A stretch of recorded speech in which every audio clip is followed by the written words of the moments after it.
boom the bass like this, like this, like this, like this.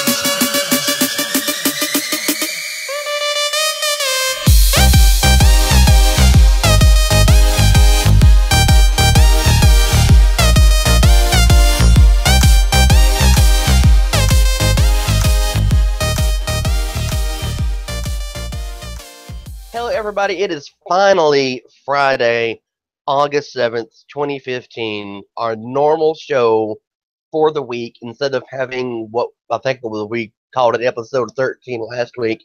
Anyway, it's been a pretty busy week. If you've been following us on Facebook, you've seen I guess, orgy of World of Warcraft Legion coverage. And we did a video of it yesterday. Nick and I were watching the Gamescom reveal, and you're getting more of it today because both Nick and I have been looking over the information that is currently available for the expansion, and there's a lot to go over. So, first off, hi Nick, how are you doing today? I'm alright. Hello everyone. I hope you're having a great week. Yeah, it's been really exciting week. We've got Legion up. I'm pretty pumped for that, even though I know a lot of people are still a little worried about it. And the then Donald Trump show was yesterday. Oh yeah, that was. I need to go watch that at some point in time because I just see so many things that look hilarious, and I'm just scared to touch it. It was now. See now, I know we don't normally bring up politics, but come on, we have to talk about it. If for no other reason than the fact that it is trending on Facebook and Twitter and basically everywhere. People have gone insane about it. I actually looked at Donald Trump's Twitter feed yesterday because I saw something about how he was retweeting stuff about the Fox host Megyn Kelly, calling her all these names and everything. And I looked and I noticed when I was looking, his Twitter followers have actually gone up 3 million or so just during the course of the not actual debate that Fox News had. And I think it's interesting. My personal theory is, what's that? I also have a theory about Donald Trump at this point. I'll let you go first. I'll let you go first. Okay. Well, my theory is, and this is actually pretty in line with what Mr. Trump himself has said, that Fox News actually set him up to make him look like a jackass, and I really think they did. I believe that. I completely believe that. There were, I think, 19 instances where candidates were addressed by name specifically for questions, and 11 out of the 19 were actually to Donald Trump. The first question that was actually asked to everybody, and it was very simply, if you do not win the party's nomination, will you put your support behind whomever does, or will you run as an independent? And they were asked to raise their hand if they would, and Donald Trump's hand just shoots straight up in the air. I have never really, well, I've heard it before, but the number of times that I've heard about 10,000 people booing somebody is pretty damn low. But I heard the boos last night because Mr. Trump decided to raise his hand to that question. And they went on to hit him with stuff like, can you explain your evidence that all Mexicans that are coming across the border are, 1, illegal, 2, drug dealers, 3, rapists, murderers, and stuff like that? And he said, well, I've been down on the border. I was there last week, and if you talk to the border guards, you'll see it. The absolute best question they asked him, well, second best, no, actually, this would be the first best. Second best would have been asking him exactly how much money. This is not word for word, but they asked him how much money he has actually spent on buying other politicians, including Nancy Pelosi and Hillary Clinton and several others for political favors. And turns out,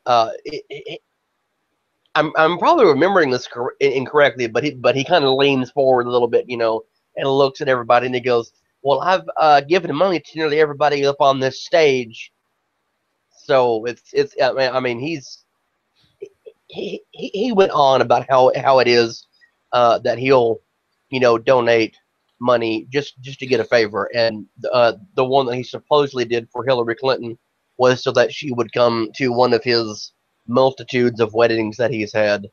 But the best question they asked him was, "When did you become a Republican?" See, all of this supports my. I'm gonna put on a tinfoil hat here and become a conspiracy theorist. We'll see. Hang Wait, on, hang on. wait. Let me Well, explain my theory. Let me explain my theory. Donald well, Trump is secretly a liberal trying to destroy the Republican Party. he might. I don't. No. He's. Think about I it. don't know. Think about it. He's literally destroying every other candidate. What other candidate do we have right now? Personally, okay. If I were going to vote Republican, An hang uninformed on. person. To an uninformed person. What other To an candidate uninformed is there? person, which out of the 17 candidates is most likely to get the nomination? Yeah. That would most likely be Jeb Bush. He is, I think, running number 3, but he is the most well-known name other than Donald Trump. But to an informed person like myself, because we all know I love politics, if I was going to vote Republican, if the only candidate that I listened to last night that I would vote for is actually Ben Carson. Now, I don't agree with everything Mr. Carson has to say, but the way he handled himself on the stage last night was very, very well done. He actually answered questions when he was asked, and keep in mind, he didn't get very many. He was actually directly asked. He was the only candidate that was actually asked about racism in the United States. He was the only one. Now, keep in mind, Ben Carson is a black man, so that's a little strange to do that. But Hilarious. his answers were very quick. By the way, his response to racism in the United States is to say, and this is paraphrasing, "I'm a doctor, and when I treat a patient, I don't treat the skin color. I treat what's on the inside, and that's how it needs to be handled." Mm-hmm. But anyways, Which I so thought was very well said. continuing my little tinfoil hat experiment, before we get into Legion, I was looking over the subscription numbers for WoW throughout the years. After our show, what was it, 2 or 3 days ago? The one yesterday, you mean? No, not yesterday. The one before that.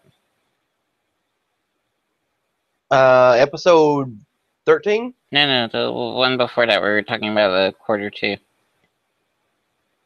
That would have been episode 13, I believe. Really? Oh. Whatever. We've done like 5 shows this week. It's hard to keep track of them all. It really is. Anyways, so I was looking at the subscription numbers, and something really interesting caught my attention, which is that Blizzard never expected Warlords to do this well. Blizzard never expected Warlords to sell so many copies. Blizzard was not prepared for Warlords content-wise for this many people. It wasn't. And everything Blizzard did so far suggests that it was actually planning on subscription, the number of subscribers being closer to 6 million at this point in time than anything else. which also leads me to believe that Warlords is in large part a filler expansion. Well, see, I the thing with it being a filler expansion is that we kind of know it's going to be. They said, well, I believe it was BlizzCon last year. They said they're going to start putting out an expansion every year if that's possible. So, what I'm thinking is going to happen, and this is my prediction, and I haven't been wrong this far. My prediction is that since they said, I believe it was, I believe it was also at BlizzCon last year that uh, they have enough to put out Warcraft expansions till I think this. I believe they said 2020 or so, somewhere around there. So that's yeah, 5 years away. So that means we're going to get at least 5 more expansions, and they're probably going to be short expansions, and they're going to finish out the story. And I'm thinking since we're clearly getting the Legion, but like yesterday we were discussing how the Valkyrie are there. There's an offshoot of the Tauren. There's going to be some Night Elves there that have been secluded for all these years. It was actually noticed by as I believe that there are incredible similarities between the Broken Isles and Pandaria. Uh, really, really, really big similarities, but what we can get in that later. Anyway, what were you saying? well, um, if you pull up a graph, and you just of all the subscription numbers throughout the years from the very beginning, I don't know how many people are familiar with some business concepts, but one of the things that we know in business is called the product life cycle. And yeah, this is for all the suits and the offices and things like that. But sadly, that's something we have to take into consideration when we look at this. We can't just look at this as fans. Because, yeah, as fans, we would love for WoW to continue on forever. And, just always be there and always be great. But if I'm looking at this from a Blizzard, business kind of person perspective, um, you notice that it's around when did Wrath of the Lich King end? Do you remember, John? See, Wrath of the Lich King was 2010, I think, wasn't it? Yeah, that Something is like that. actually it. That's actually the peak, the very peak of when Blizzard subscriptions were at their highest. And if you notice, after that, there's a very slow trickle down. Now, people weren't really reacting because, there wasn't this huge spike going up or down or anything like that. But it got all the way down to, I believe, at the end of Pandaria to 6.8 million. And even with the expansions, the increase in subscriber rate was only for 1 quarter. It's only ever been for 1 quarter. Ever since Wrath of the Lich King, every single quarter it's gone down, except for when they released an expansion. With one exception. I believe that was the beginning of the Siege of Orgrimmar patch. That was so over, let's see, the past 5 years, we have only had subscriber increase in a quarter for an expansion release and one or two exceptions. And that's a big deal because people keep thinking, oh, the subscriber numbers are gonna go up. Oh, Blizzard's, trying to push them back up. They're not. They've accepted the fact that subscriber numbers are going down. They are not fighting for those subscriber numbers. They're planning on they're doing business with that knowledge, which is why we see so many microtransactions entering to Blizzard Store, the the pets, the mounts, the tokens, things like that. And there's that's why Blizzard from a financial perspective would consider Warlords a success. Even though they well, number one, they never expected to sell so many. That was the release of Warlords was by far the biggest subscriber increase in the history of WoW.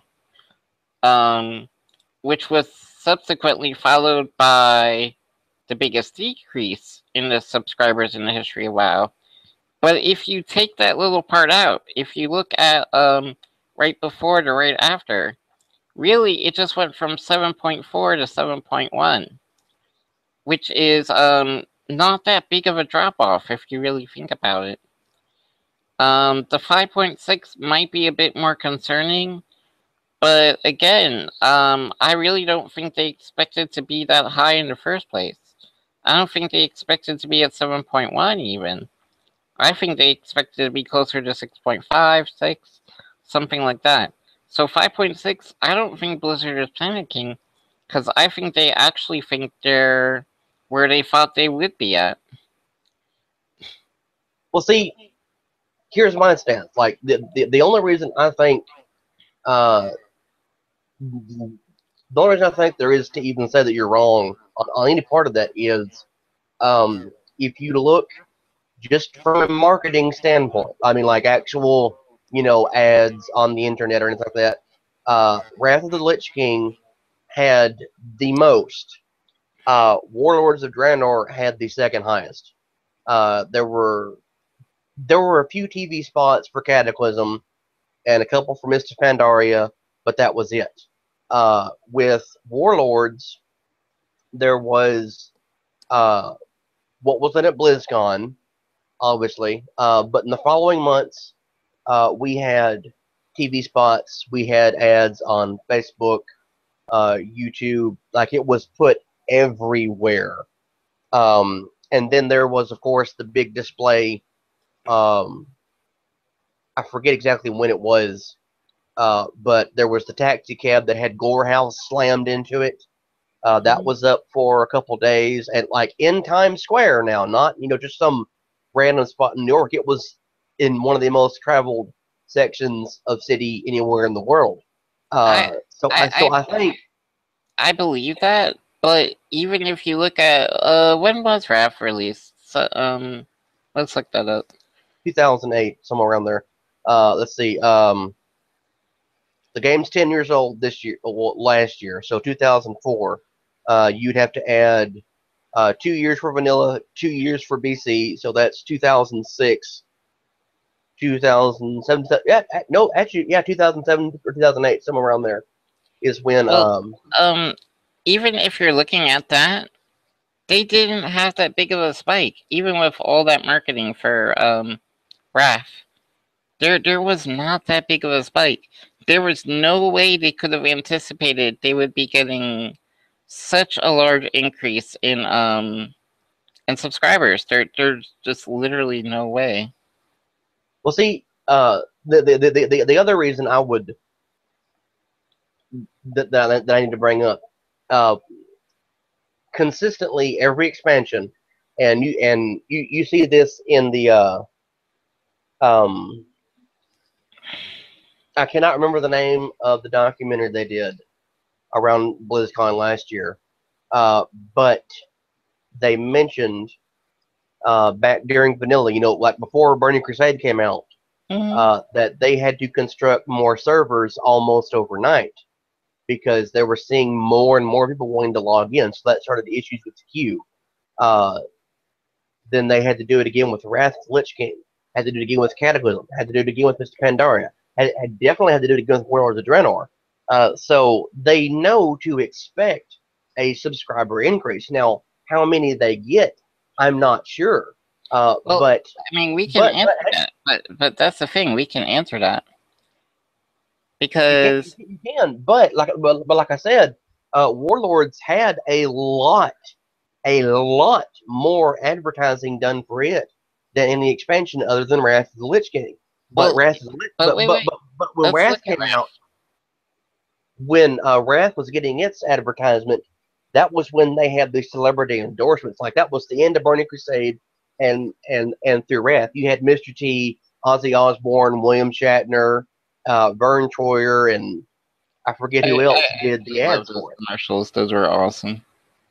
They were good commercials. They were. But then you had the Toyota commercial from Vanilla, and that was really it. Burning Crusade, you had, like I said, you had the initial celebrity endorsements, and then you had Ozzy in Wrath of the Lich King, and then Cataclysm didn't get anything like that.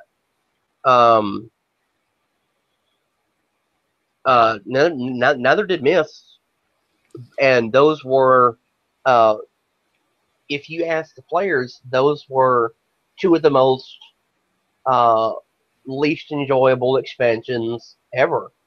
Cataclysm is typically considered to be the worst expansion at all, content-wise.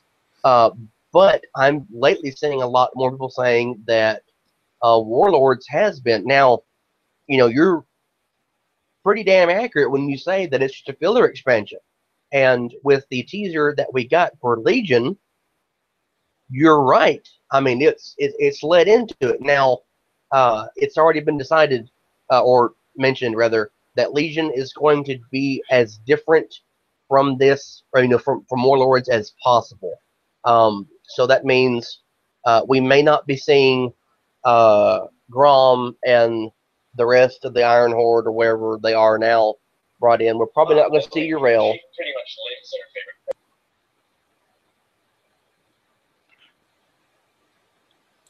favorite. I mean,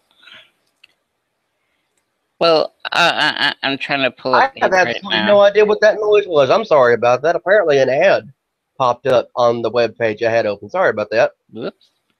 Free advertising. We're not selling free advertising to that. Anyways, but back to your point, right? When you say Wrath of the Lich King, right? That was released in Q4 of 08, which was they went up from 11 million to 11.5 million. Okay. And somewhere in Wrath, they peaked around like 12 million, I think, right? Yeah, they peaked at 12. And they actually released at 12 with Cataclysm. Cataclysm did not move. It stayed at 12 when they released Cataclysm. And I believe they released Pandaria in Q3 of 2012, which had a 900,000 subscribership increase. That was probably the largest increase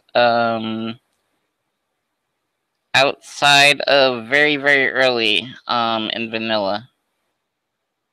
Outside of vanilla days, that was the largest increase, was the release of Pandaria, which was 900,000.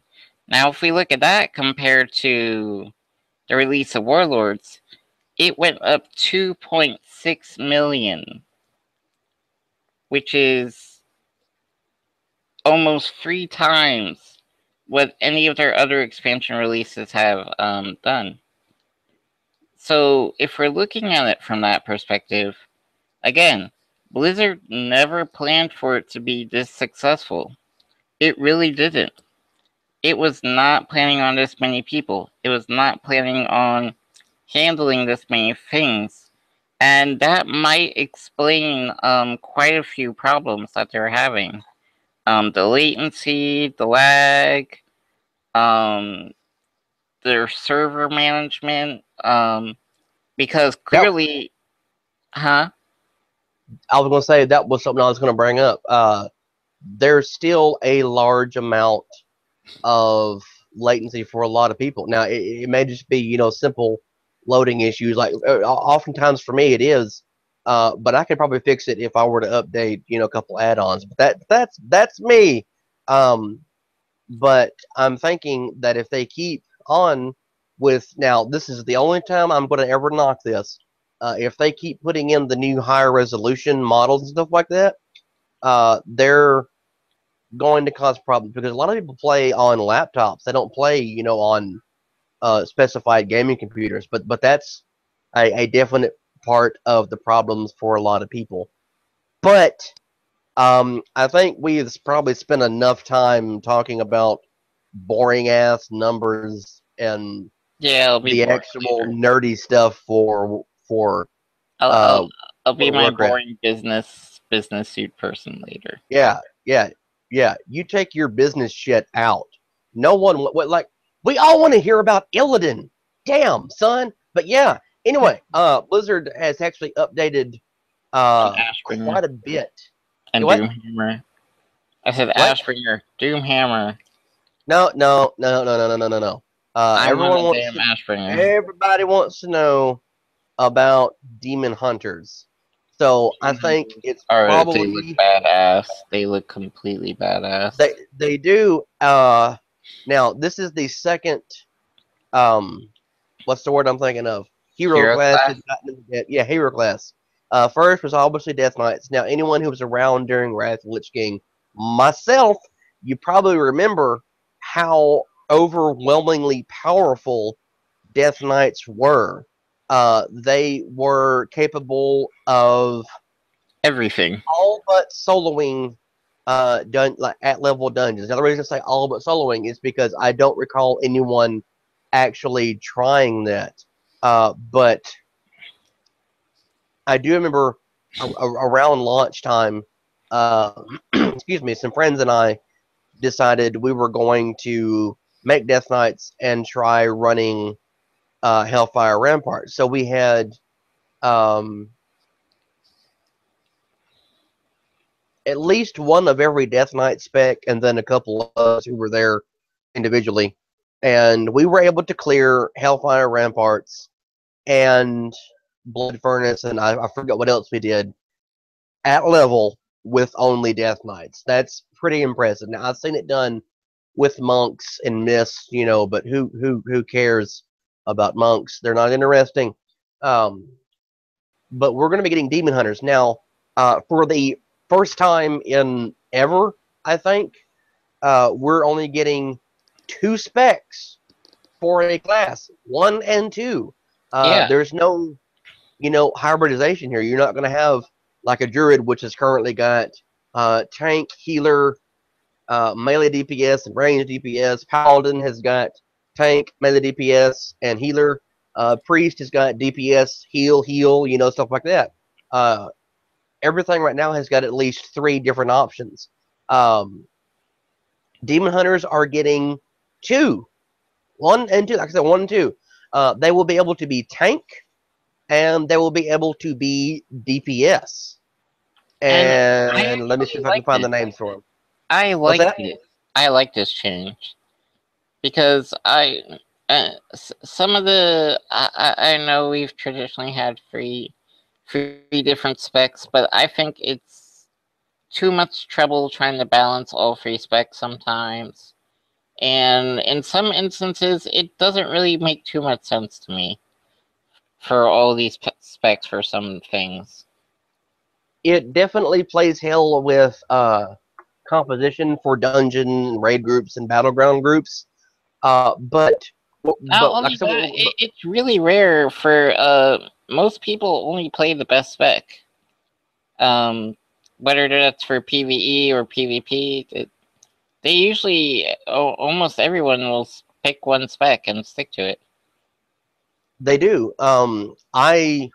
Since Cataclysm on my main have played nothing other than protection because I don't want to. I like playing protection paladin. My traditional main was a holy paladin, and I'm actually leveling a holy paladin right now. It's not easy, damn it. I don't know why I'm even trying it, but like in dungeons Because and I did it, battlegrounds. you want to say you did it so you can match me?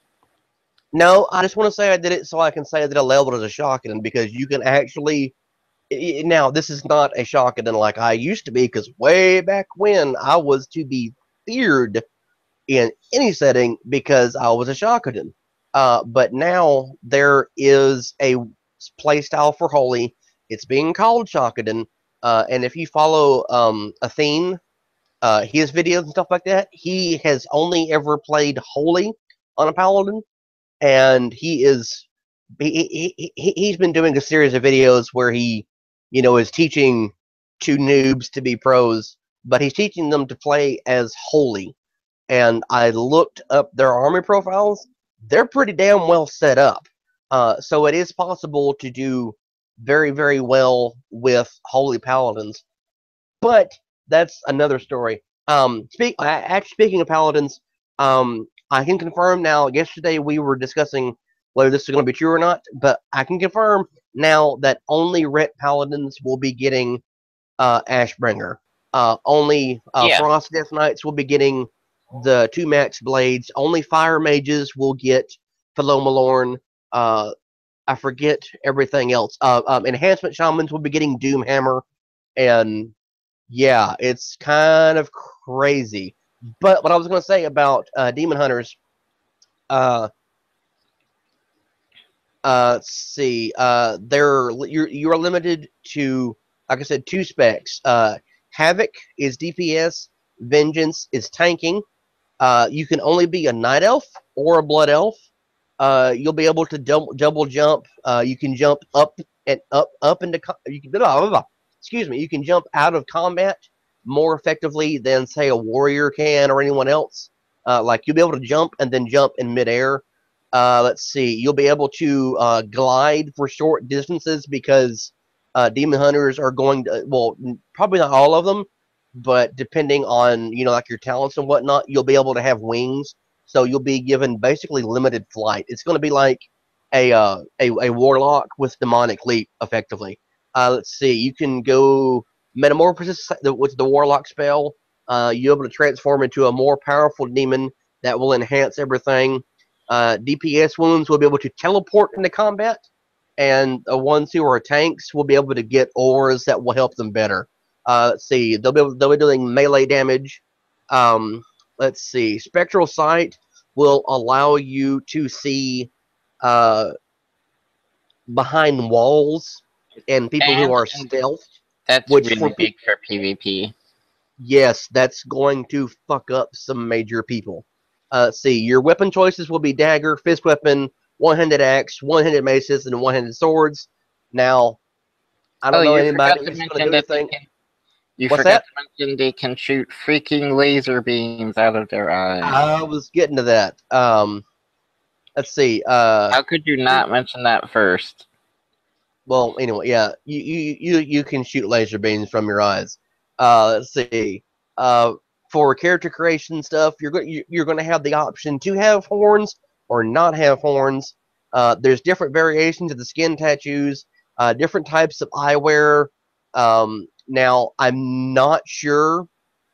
Well, I mean, okay. Here's the thing: you're going to have the blindfold, okay? So that's always going to be there. Now, there is, nothing that's been shown for demon hunters, and what their armor is going to look like. Like, let's say you run, whatever to get transmog gear in whatever dungeon you go. Now you have to have something, for nearly every piece you have.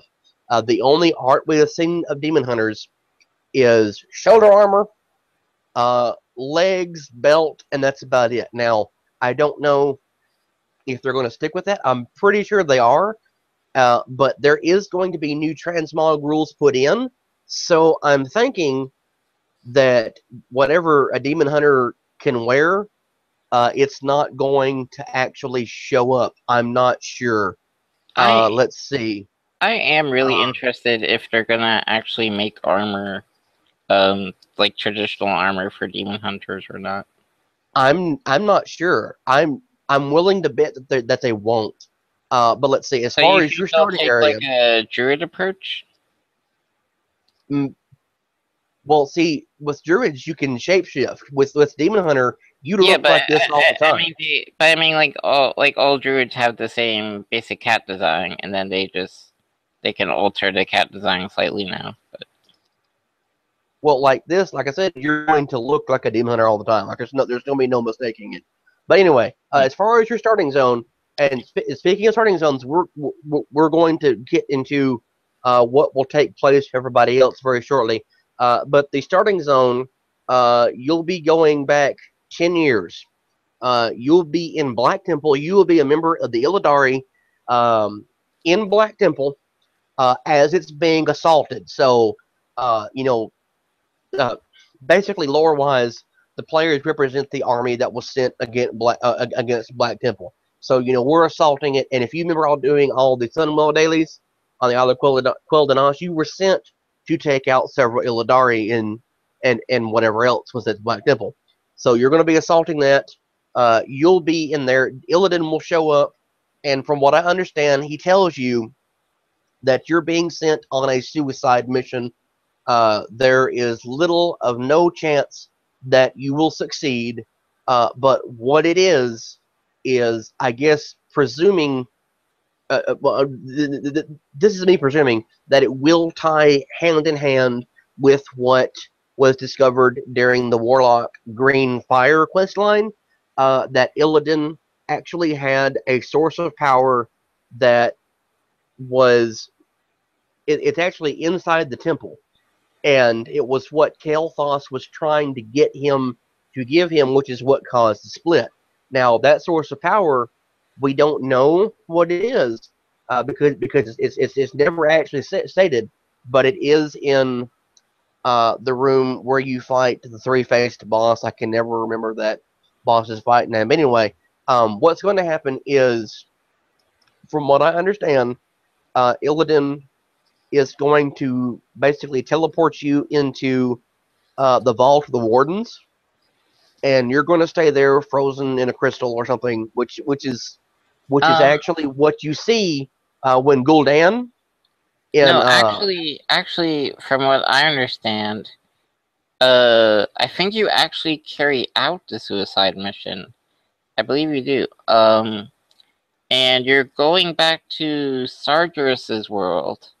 The one he made to imprison all the demons before he went crazy. And I think we're supposed to, yeah, this is going back to what you were talking about. We're supposed to be retrieving an artifact from that world, and bringing it back to Illidan. So I'm guessing, obviously, the mission was at least somewhat successful, even if it is a suicide mission. The part about being trapped in the vault, I believe, happens after the fall of Black Temple, after we defeat Illidan, and the Wardens come. So I believe that's how the storyline's supposed to go. That would make sense because both MEOW and Illidan kind of disappear. So actually, what I was going to say is when you see Gul'Dan, like in the little quick teaser trailer, what you see is actually Gul'Dan walking up and finding the crystal that Illidan Stormrage is held inside. Now, if you played Warcraft 3, he's not actually inside of a crystal. He's inside of a cage. But actually, he may have been a crystal. I don't remember. But anyway, that is the vault of the Wardens that Gul'Dan is inside. So, tying that with Warlords of Draenor, Gul'Dan has been flung into the vault of the Wardens, and he's going presumably to free Illidan Stormrage. Now, Illidan is one of the most powerful lower. I mean, he's arguably the most powerful because 10,000 years ago, he traded his eyesight to be able to wield demonic powers and blah blah blah blah blah. Illidan is strong enough that he can actually pull demons away from the power of Sargeras. So so basically every Illidari demon you see that was in Outland during Burning Crusade, those are demons that Illidan was just like, hey, come with me, and they followed him. He's that powerful. He's able apparently to rival Sargeras himself. So I'm thinking that Gul'Dan, who, by the way, it's confirmed at this point in time that he can see multiple realities at one point in time because Blizzard's already said that the demons inhabit the twisting nether, and the nether, connects everything, like all realities and all dimensions and everything. Which, by the way, we all should have known because the final boss, Malkazar, says all realities, all dimensions are open to me. So basically, what you have is Gul'Dan has seen all versions of the future. He knows what is supposed to happen, and what is supposed to happen is what happened on Azeroth like 30 some odd years ago.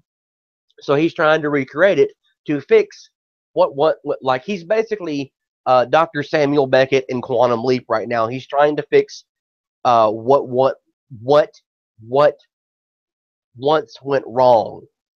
Um, so Illidan's supposed to be involved in this. I'm not exactly sure how, but I do know the initial setup is going to be something everyone will be in. Like the launch event will be us going to the Broken Isle to, I believe it's called the Shattered Shore or something like that. The story has not been, I think it's fully the Broken Shore. something like that. The story has not been fully explained, but what we are going to have happen, deep breath, because it kind of breaks my heart to discuss this. We are going, and now again, this is me predicting here. We are going to see most likely major lore characters die.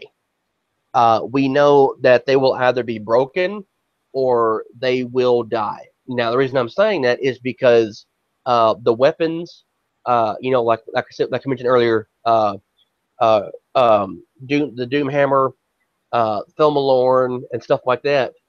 Those belong to specific lore characters. Okay, the Ashbringer, for example, is wielded currently. It's only been used by two people, Alexandros Mograine and Tyrion Fordring. And since we know that there's going to be bringing together of all the classes, like all paladins will now become part of basically the Silver Hand. So also, okay, hang on a second. I do This have, I do have one question. Or not question, but a thought. I wonder if there will be different class orders for the Horde and the Alliance, or are they? no, Well, sir. that's gonna be interesting because the putting the Sunwalkers in with the Silver Hand and other such combinations. Well, see, the reason for this is that the threat of the Burning Legion, like just what is seen on the Broken Isles when we go there initially, is so much that if the Horde and Alliance do not work together, Azeroth will fall. Like everybody has to stand together. Now, if you're familiar, this is supposedly even bigger than the War of the Ancients. it is. It is. Now, that's what I was going to bring up. If you're familiar with Warcraft lore, you know that during the War of the Ancients, the Night Elves had to reach out to the Earthen. They had to reach out to the Tauren. They had to reach out to everybody to try and come stop the Legion. And that was, when the Quillbor were born, because I just forgot his name, the giant boar god. The Boar Anyway, demigod. his blood. Yeah. Do what? The Boar demigod. Yeah. I should know his name. I'm sorry. Your I'm failure horrible. as a Horde. Your failure as a Horde. Agamagon. That's it. Agamagon. Anyway, that's when Agamagon, Cenarius, basically every demigod in Warcraft history shows up, and they help push back the Legion. But yes, what we're going to be seeing here is going to be the Tomb of Sargeras. Now, why it's called the Tomb of Sargeras is because, okay, deep breath. I got to explain this because it's really complicated, okay? So I'm going to try and keep this as straight as possible. Sargeras is not actually dead. His mortal form is dead. He took a mortal form several years ago and tried to gain entrance to Azeroth, and he was denied by Adrian, who is Medivh's mom. Now, Ajuin, by the way, in case you're wondering, Ajuin has actually been in World of Warcraft all these years. She has been in Theramore, but Yep. she's dead. She died during the bombing. It Which was is it sad. is not known. Do what? Which is just silly. It is, but see, here's the big thing there. There was a single night elf in all of Theramore. Okay, a single night elf, and we're talking night elves in Kalimdor, but there was only one elf there, and she had a strange name. Her name was Sorrow, and Sorrow was always on the same level of Jaina's tower. So it's likely that that was actually Adrian, because Adrian could shapeshift. I don't know. That's speculation. But anyway, Adrian, again, as the mother of Medivh, was arguably one of the most powerful magi in Azerothian history. She was actually the guardian of Tirisfal before Medivh. Now, she fought Sargeras, and she killed his mortal form, and his body was taken to the Broken Isles and buried in a tomb, which is the Tomb of Sargeras. In Warcraft 3, Gul'Dan goes seeking that, to try and, get more power, and that is where Gul'Dan is killed. And then Illidan has to go there, and he's told by the by the Legion to retrieve the skull of Gul'Dan from the Broken Isles. So that's everything that's gone right, well, according to the Legion. What we're going to see apparently in Legion in the Legion expansion itself is Gul'dan's trying to fix this. So Gul'dan is at the Broken Isles, and we know the Tomb of Sargeras is already there. So he's using the tomb and whatever is inside of it to open a portal to the Legion and bring more demons through. So it's going to be so much of a threat that the Horde and Alliance have to work together. Now we know that they are going to be at odds, but I've noticed something. The mention that Horde and Alliance are going to be at odds with one another was following very shortly the idea that you're going to be able to have the mercenary thing for PvP, where you will be able to effectively switch sides during combat. What I think is going to happen is that's going to play a major part, because there's going to be a huge, huge PvP revamp for the expansion. So I'm thinking is going to happen is that's going to represent the sides working together, and like that's going to be spun some way to where it seems like that. But anyway, huge threat. All classes are going to band together, and yeah. So wait, you're suggesting that maybe the battlegrounds are gonna be thought of more as a kind of war games experience than actual perhaps fighting? I'm thinking just like from a lower standpoint, that's probably what we're going to see suggested. Now, uh, I don't mean to say that we're going to be getting more battlegrounds because of this. Excuse. Oh, excuse me. But I think what we're going to see is it would make sense to put that notion in there, because Anduin, particularly as one of the major lore characters, has worked with the Horde. He's tried to work with the Horde. Also, speaking of major lore characters, as I said, we're most likely going to see some die. Doomhammer is a weapon we know we can pick up, and Ashbringer are weapons we know we can pick up. That means to me that either Tyrion and Thrall die, or they realize that they cannot possibly do anything else to help. Now, the reason I'm mentioning that is it was stated at Gamescom yesterday that for years now, at least since Burning Crusade came out, people have wondered where the fuck Turalion and Alaria are. And there is a bow. There is a bow. One of the artifact weapons is going to be a bow, and it is the bow of a ranger general, like it said that, and it's called. Let me find it real fast. If See, I can. my question is Are we just going to be remaking her old bow from because like for instance, I know what part of the Death Knight thing is we're going to be recovering shards of Frostmourne. So they don't necessarily have to reintroduce the character in order for us to make this bow. I'm really hoping that we're finally going to see them because I've been wanting to see them since I started playing during Burning Crusade. And it's been 8 years now. It's been a while. We'll see. I'm fully expecting that they will show up. Like actually be in the game. Well, And if this is the stepping stone to Return of the Titans, like we think it is, then they either have to show up during this expansion or the next one. They absolutely have to. There's just if they don't, I will just be incredibly upset.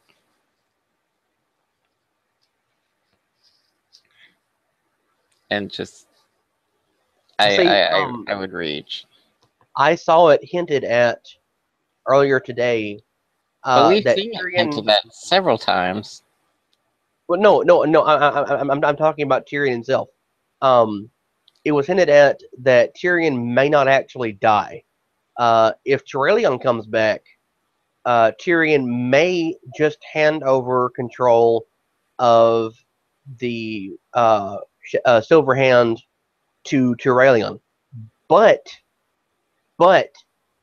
there's also the fact that Tyrion was one of the also the bow is called Thasdara, Legacy of the Windrunners, and it says right here, legend has it that this elven family heirloom, once wielded by an infamous ranger general, can turn a mediocre archer into a master marksman and make a master truly peerless. Now we do know that Sylvanas will be one of the heroes and or villains in this expansion. And the write-up for Sylvanas says, the Forsaken's ruthless leader is a formidable champion of her people, but with the Burning Legion's invasion, the stakes for the Dark Lady have never been higher. Should Sylvanas perish, her demise will be the beginning of her eternal damnation. All that stand between her and this doom are her Valkyr, yet few of these spirit guardians remain. As her fate edges closer to the abyss, Sylvanas must decide how far she'll go to protect her people, and whether they're more precious to her than her soul. I'm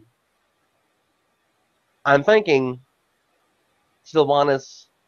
I don't want to say it. I really don't want to say it, but I'm thinking Sylvanas may die. But with that would be big because there's been a lot of speculation that she might one day become the Lich Queen. We'll see. Just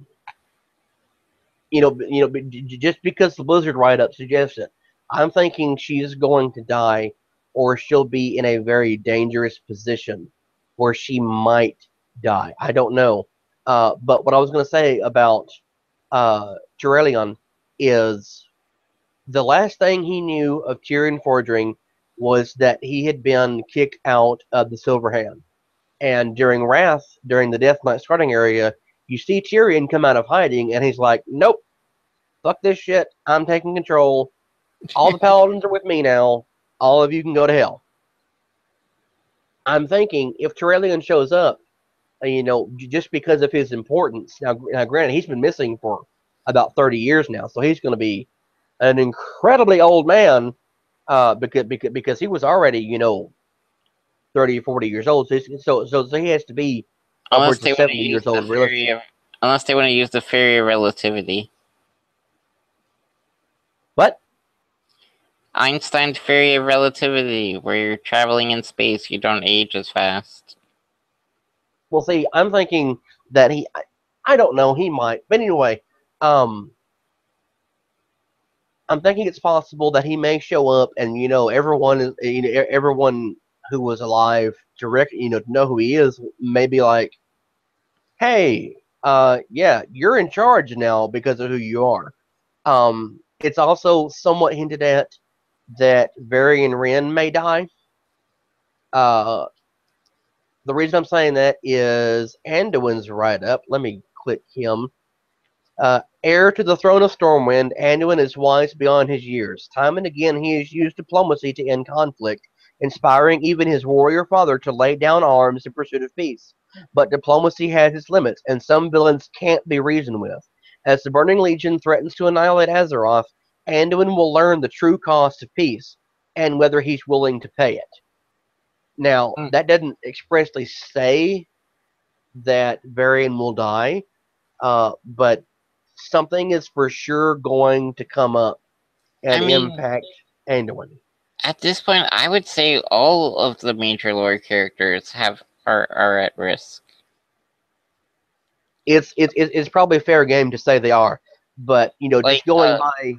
we could honestly pick any of the lore characters, and there would just be a major risk of them dying. Perhaps someone like Karn or Karen or some of Karen's the already other. dead. I mean, not Karen. What's his son? Bane. Yeah, Bane. I don't think Bane will die just because he's there. I don't see anyone replacing him. Um, but then again, I don't know who would replace Sylvanas either. There's just so many questions. Okay. Um, this Like, is who would replace Thrall? Who would replace Fulgen? who cares about Thrall? Anyway, the weapons, the weapons that we have been shown, other than I believe Philomalorn and the Eagle Spear. By the way, the Eagle Spear, the only way that could be brought in that I can think of would be Huln High Mountain or Trag High Mountain or whichever one of the high mountains was the Tauren Paladin or Shaman, whatever he was, that was at the Dark Portal. Who would wield that though? It A it it, warrior? it They said at Gamescom that it would be for a survival hunter, Uh, but that makes no damn sense yeah. since we are going to have the bow. But anyway, the weapons that Blizzard is showing right now, Ashbringer, and it says Paladin two-handed sword. The Yeah, write-up that's says it is said that this obviously for sword Ret. or do what? That's obviously for Ret Paladin. Yeah, clearly. So protection paladins, holy paladins, go fuck yourself. There is Well, a I'm weapon sure on here. they'll get their own shiny weapons, of course. There is a weapon on here called Maw of the Damned. It is for Death Knights and it is two-handed weapon. Let's see. There is Ebon Chill, Great Staff of Alodi, which is for mages. Now it says the first staff of the first Guardian of Tirisfal exudes unnatural iciness. Now all the weapons hint at what spec will be using them. Like Ashbringer. Clearly, it does damage to everything you attack with it. The Maw of the Damned. Uh, I'm I'm going to say it's going to be for blood because at the end of the write-up it says the maw will bleed dry anything it touches. So I'm thinking, like the animation even shows it drawing in like blood or whatever. So I'm Yeah, thinking that has to that's be. the, that will be a blood death knight weapon. Ebon Chill, Frost Mage, just like there's going to be Philomalorn, which will be the Fire Mage. Fire. Shiloon, Staff of the Mist. This was Emperor Xiaohao's staff, and it says it was the staff that he used to shroud everything in mist Yeah, I believe around that's the Pandaria. messenger staff. I believe. Yeah. Now it's possible that it could be for all monks. I'm not certain, but just what it says, I'm thinking healer staff. And then of course, you have the hunter bow, but it specifically mentions master marksman. So I'm thinking marksmanship hunter, ret paladin, mistweaver monk, frost mage, blood death knight. Those are the ones that are going to be, the so-called favored classes. The ones that everyone's going to be wind up playing? I mean, I guess. I'm hoping all the weapons will be at least cool enough that uh, people will not feel the need to switch to one spec to, play that one spec. But obviously, everyone's gonna want to get a piece of Ashbringer. Everyone's gonna want to get a piece of Doomhammer. Um, if they do Frostborn, everyone would want a piece of Frostborn. Other than that, I think all the other classes should be relatively safe. I'm hoping. Well, see, like one of the big concerns this brings about is what about warriors? What about rogues and stuff like that? So, there may or may not be a weapon for them. If there is, cool. If not, cool. But anyway, just because No, there's we're clearly going to be a weapon. They said there were 36 weapons for the okay. 36 different specs. Everyone is getting a weapon. Okay. Well, anyway, since we're actually just over an hour right now, we need to go over just a few real quick things. Um, the new continent, as we mentioned, is going to be Broken Isles, new class, Demon Hunter. Artifacts, weapons will be actually customizable as you get them and level with them. There will be a class-specific order hall and followers. So Paladin, Priest, Warlock, Mage, Monk, Rogue, Death Knight, whatever, will get their own area. A bunch of new dungeons are being added in. Several new raids. Now, Blizzard has said that dungeons and raids are going to be a focus for this one. So I if you're a raider, or you just like doing dungeons or whatever, you theoretically should be getting a challenge. The first one I believe that we're going to handle is going to be the Emerald Nightmare. going and getting the Valkyrie involved, but at some point in time, No, I think the early first one is the Nightmare. I'm not certain, but at some point in time, super early on, Gul'Dan will be being killed. We've already been told we're going to take out Gul'Dan. Anyway, there's going to be new world bosses. Level cap is going to be 110. PvP is going to be completely redone. It's amazing. It's fantastic.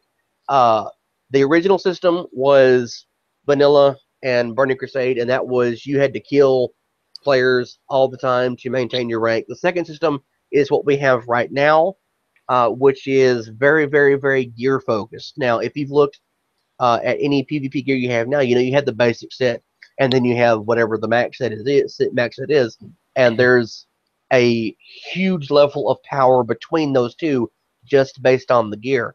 Now, the PvP system number 3 is all but resetting that back to the way it was in Vanilla WoW. There's going to be some PvP gear, but it's not going to be emphasized as much.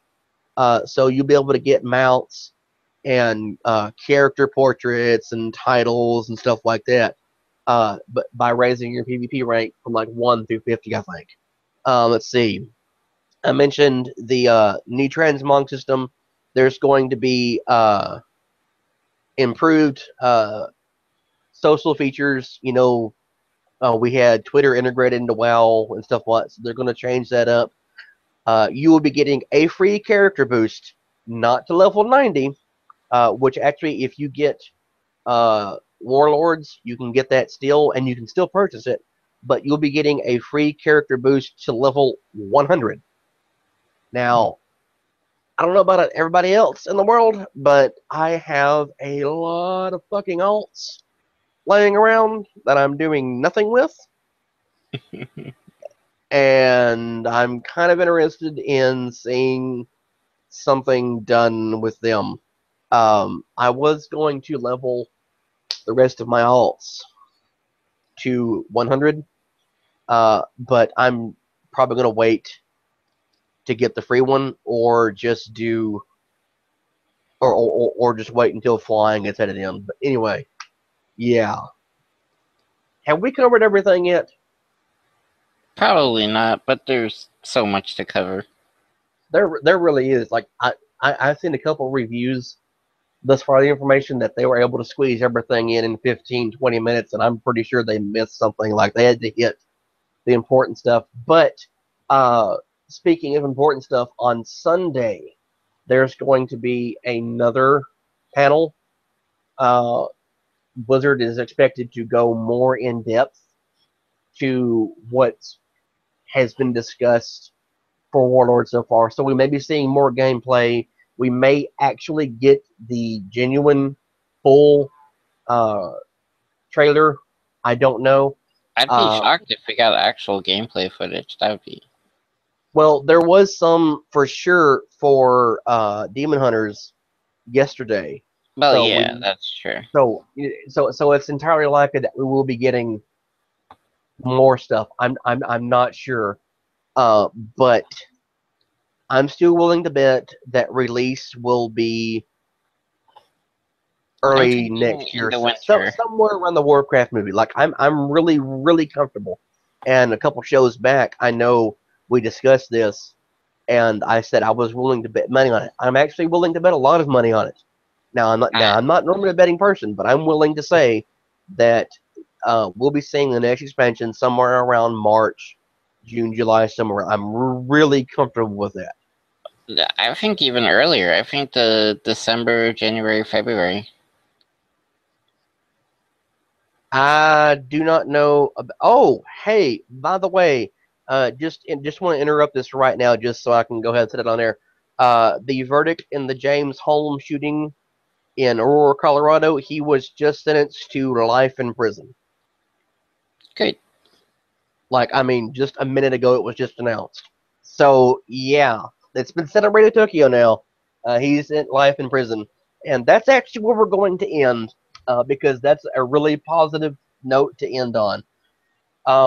Thank you for listening. Thank you for subscribing. If you haven't subscribed, please subscribe. Like us on Facebook. Tell Nick how much you hate him. Keep Danny in your thoughts. Because she's actually driving to North Carolina tonight. Earlier this week, her brother-in-law passed away. So, keep her in your thoughts, prayers, what have you. Nick, any final thoughts? We miss you, Danny. Come back. But good luck, and we're very, very sorry. We are. But yeah, also, Nick, you and I at some point in time this weekend need to do like a deck building guide for Hearthstone, maybe. That could be discussing. Try. I don't know how great I would be at helping people build decks, but I will try my best just for you guys. I will try. Yay!